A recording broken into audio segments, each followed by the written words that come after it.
Few minutes after rewriting history, Truphena Muthoni was whisked away to the hospital, looking frail, exhausted, and lying inside an ambulance carried by family and close supporters who helped her after she finally completed the grueling 72-hour tree-hugging marathon. She had hugged that tree non-stop for 3 days. No food, maji, no sleep, and as cheers still hung in the air, her body needed care and evaluation. Doctors were waiting not because her spirit had failed, but because her body had given everything it had to this cause. The crowd around the Nyeri governor's office went silent for a moment and then burst into applause again.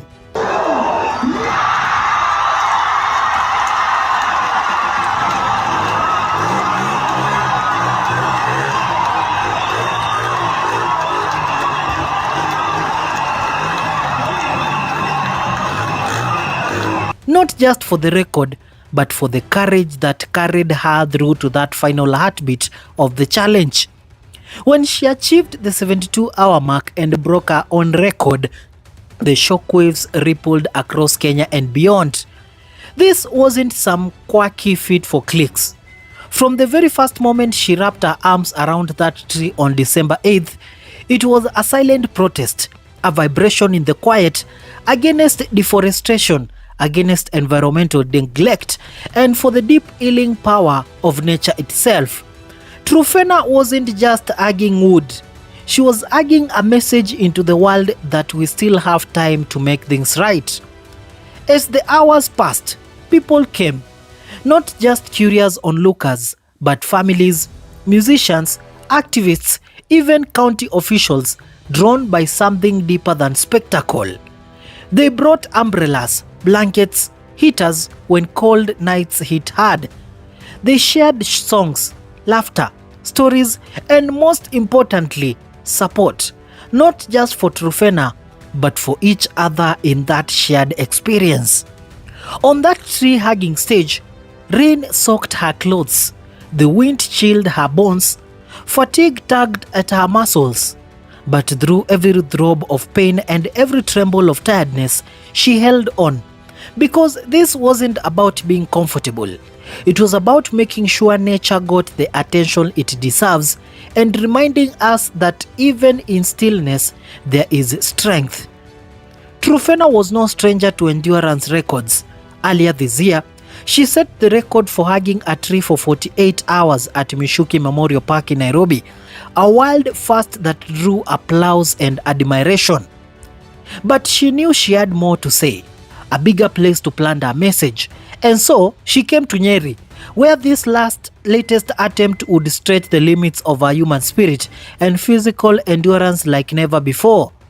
Her focus was fierce, almost meditative.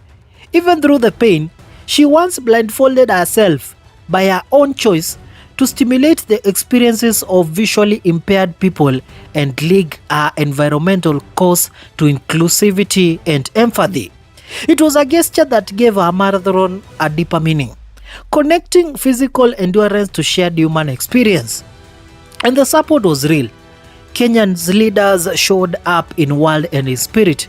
Former Deputy President Rigathi Gachagua urging her on social media to push on to nationwide messages of praise and solidarity.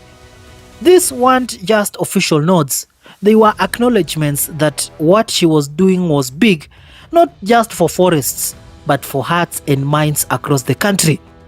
As she entered those final hours, her name was on everyone's lips.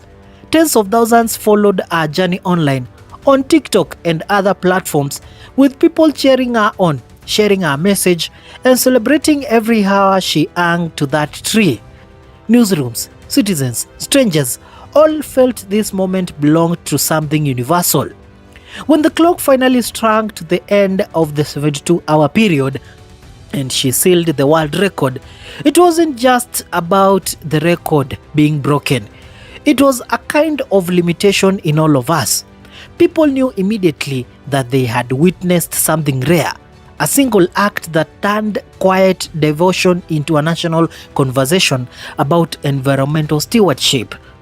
But let's be clear, the moment she let go of that tree, her journey did not end. almost immediately. As her supporters rushed to her side and transported her to the hospital, the message transformed. It became a reminder that activism comes with a cost, not just applause. That giving all for you something bigger often means pushing past your own limits, and that even after the cheers fade, the work continues. Her decision to seek medical evaluation was not weakness, it was responsible. After 3 days without food and water, her body needed care before it could stand again. And as she was being checked by medical professions, the nation didn't diminish her achievement. If anything, respect deepened. People prayed for a swift recovery, encouraged her rest, and looked forward to hearing her speak again. In the days to come, stories will be told and retold, photos and videos will be shared, and beyond that, people will ask, what can we all do in our small corners to protect the forests, to heal the wounds we have inflicted on the planet, to honor communities and individuals with disability, and to take better care of our own minds and bodies? That's the legacy she's building. Truphena Muthoni's 72-hour tree hug was more than a record. It was a gentle roar. It stood for resilience, for unity, for environmental consciousness, and for idea that sometimes the most profound revolutions are peaceful ones, rooted in empathy, endurance, and love for this earth that sustains us. So when future generations ask about this moment, when they ask how Kenya showed the world that ecology and humanity are inseparable, they will remember the woman who hugged a tree for 72 hours. They will remember the crowds that stood by her. They will remember the hospital ambulance that waited for her at the finish line.